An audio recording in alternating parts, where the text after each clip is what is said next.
یہ اختلاف قرات جو ہے یہ 7 حروف کا، یہ 7 نوعیتیں ہیں۔ ان میں پہلا ہے اسماء کا اختلاف، دوسرا ہے افعال کا، تیسرا ہے وجوہ اعراب کا، چوتھا ہے الفاظ کی کمی بیشی، پانچواں ہے تقدیم و تاخیر کا، چھٹا ہے بدلیت کا، ساتواں ہے لہجوں کا اختلاف۔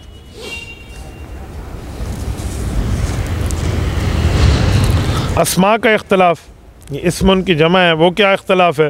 کہتے جیسے افراد، تثنیہ، جمع، تذکیر، تانیث، دونوں کا اختلاف اس میں داخل ہے۔ اس کی مثال سورۃ الانعام آیت نمبر 115 وَتَمَّتْ پڑھیے کلمۃ ربک، اور ایک قرات میں کیا ہے؟ تمت کلمات ربک۔ کوئی معنی کلمہ کفر نہیں ہوا، کوئی ادھر ادھر کا مسئلہ نہیں ہوا، تو یہ اختلاف۔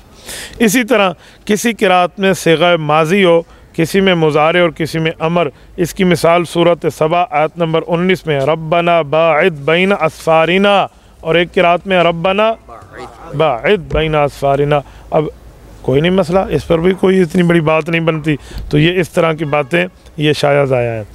یا جس میں وجوہ اعراب کا اختلاف، وجوہ اعراب، وجوہ اعراب، اعراب کی وجوہ کی بات نہیں کر رہا، ٹھیک ہے نا؟ تو بعض اوقات ایسا ہوتا ہے نا کہ وہ لوگ اپنے لیے اپنے بارے میں سمجھ جاتے ہیں۔ میں اس پر ایک بات سمجھایا کرتا ہوں نا، وہ کہتے ہیں ایک بندہ پہلی بار نماز پڑھنے آیا، عربی تھا تو وہ آ گیا، تو نام اس کا لوگوں نے رکھا ہوا تھا مجرم، تو پہلی صف میں ٹھہرا تو امام صاحب نے وَلَضَّالِّينَ کے بعد پڑھا أَلَمْ نُهْلِكِ الْأَوَّلِينَ، کہ ہم نے پہلوں کو ہلاک نہیں کیا، وہ پچھلی صف میں ہو گیا، انہیں پہلے تو ہلاک ہو گئے انہیں۔ عجیب بات ہے، پچھلی صف میں ہوا تو امام نے پھر پڑھا ثُمَّ نُتْبِعُهُمُ الْآخِرِينَ، پھر ہم نے دوسروں کا کام پورا کیا۔ رب کریم فرما دے کیا مسئلہ ہے؟ اچھا چلو سمجھائیے، توجہ۔ تو ثُمَّ نُتْبِعُهُمُ الْآخِرِينَ، تو وہ دوسرے سے بھی تیسری پہ ہو گیا، لوگوں نے اس کا نام مجرم رکھا ہوا تھا، امام صاحب نے اگلی آیت پڑھی كَذَلِكَ نَفْعَلُ بِالْمُجْرِمِينَ، وہ واپس ہٹ گئے، چھڈو جی میں تو نہیں پڑھنا، ٹھیک ہے؟ تو اپنی اپنی ترتیب پہ اپنے اپنے معاملات میں آگے پیچھے ہو جاتے ہیں، تو وجوہ اعراب ہے، وجوہ اعراب نہیں ہے۔ بات وہ کریں جو بات سمجھنے کی ہو۔ اچھا، اعراب یا حرکات مختلف قراتیں ہیں، مثلا سورۃ البقرہ آیت نمبر 282 وَلَا يُضَارَّ كَاتِبٌ، اور ایک قرات میں وَلَا يُضَارُّ كَاتِبٌ، اوکے۔ اسی طرح سورۃ البروج آیت نمبر، سورۃ البروج کی آیت نمبر 115 ہو سکتی ہے؟ قرآن کریم آپ کی خدمت میں موجود ہے، ہاں؟ موبائل میں قرآن کریم بھی رکھ لیا کریں اللہ کے بندے، تو اس سے نکالنا آسانی ہو جائے گا۔ میں تو قرآن کریم موبائل میں باقاعدہ رکھتا ہوں، اور کبھی قرات پڑھنا ہو، کبھی تلاوت کرنی ہو یا کوئی اور ترتیب ہو تو اس میں بندہ آسانی سے نکال لیتا ہے، اور اس کا کوئی مسئلہ بھی نہیں ہوتا۔ یہ دیکھیں نا، یہ سورۃ البروج ہے، اور سورۃ البروج پارہ نمبر 30 کی ہے، اور یہ سورت نمبر 85 ہے، اور اس کی کل آیات کتنی ہیں؟ 22 ہیں۔ تو یہ جو لفظ ہے اس کو دیکھیے ذرا، ذو العرش المجید، تو یہ ذو العرش المجید کون سا وہ ہے؟ آیت نمبر کیا بن رہی ہے؟ 15 بن رہی ہے، تو یہ 115 کا یہ کتابت کی غلطی کی وجہ سے کاٹ دیجئے، اوکے؟ اچھا، جبکہ ایک قرات میں ذو العرش المجید اور ایک قرات میں ذو العرش المجید اور ایک میں ذو العرش المجیدی، اوکے؟ تو یہ اس طرح اسے کہتے ہیں وجوہ اعراب کا اختلاف، تو یہ وجوہ اعراب کا اختلاف ہے۔ الفاظ کی کمی بیشی کے اختلاف، ایک قرات کے لفظ کم، ایک کے کچھ زیادہ۔ سورۃ توبہ آیت نمبر 100 جنات تجری تحتها الانہار، جبکہ ایک قرات میں جنات تجری من تحتها الانہار، کوئی معنی کا فرق نہیں پڑا۔ سورۃ اللیل آیت نمبر 3 وما خلق الذکر والانثی، اور ایک قرات والذکر والانثی، اس میں وما خلق کا لفظ نہیں ہے لیکن مطلب ایک ہی بن پڑا کہ پچھلی آیت کو اس پر عطف دے دیا گیا تو ایک ہی معنی ہو گیا۔ تقدیم و تاخیر کے اختلاف، ایک قرات میں ایک لفظ مقدم اور کوئی مؤخر، اور اس کی مثال سورۃ قاف آیت نمبر 19 وجاءت سکرۃ الموت بالحق، ایک قرات میں وجاءت سکرۃ الحق بالموت، معنی ایک رہا۔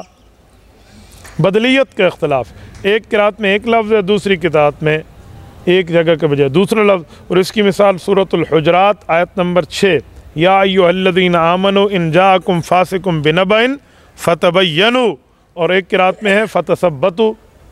تو تبیین اور تثبیت معنی میں ایک ہی معنی میں تقریباً قریب معنی آ گیا. 7ویں نمبر پر لہجے میں اختلاف. لہجہ تفخیم ہے، ترقیق ہے، امالہ ہے، قصر ہے، مد ہے، اظہار ہے، ادغام ہے. یہ بہت اچھی طرح قراء سمجھتے ہیں، اور قابل اہل حق قراء کی جوتیاں سیدھی کیے بغیر اس طرح کی بات کو سمجھنا بہت مشکل ہے. ٹھیک ہے، اس طرح کا امالہ، ترقیم، تخفیف اور مد، قصر، ادغام، اظہار، یہ آپ کو قراء کے پاس بیٹھ کے اس کی مشق کرنی ہوگی تو تب جا کر بات بنے گی. موسیٰ بغیر امالہ کے، اور ایک میں امالے کے ساتھ موسیٰ. ٹھیک ہے، تو یہ کس ترتیب پہ موسیٰ اور موسیٰ. قل اعوذ برب الناس، قل اعوذ برب الناس کی بات آپ پڑھیں گے تو وہ آپ کو سمجھائیں گے کیا ہے. بسم اللہ مجریہا و مرساہا، بسم اللہ مجریہا و مرساہا. کیا پڑھیں گے امالے کے بغیر؟ مجراہا و مرساہا. ٹھیک ہے، تو یہ آپ کو امالے کی وہ ترتیب پوری معاملات سے سمجھا دیں گے. تو قرائے کرام کے پاس اس کی معاملات کو جا کر سمجھا جا سکتا ہے. تو ان قرات متواترہ کا اجماع امت کے، ان قرات متواترہ کا ثبوت اجماع امت سے مل گیا، اور یہ قرات متواترہ ہیں اور صحابہ اور تابعین سے منقول ہیں.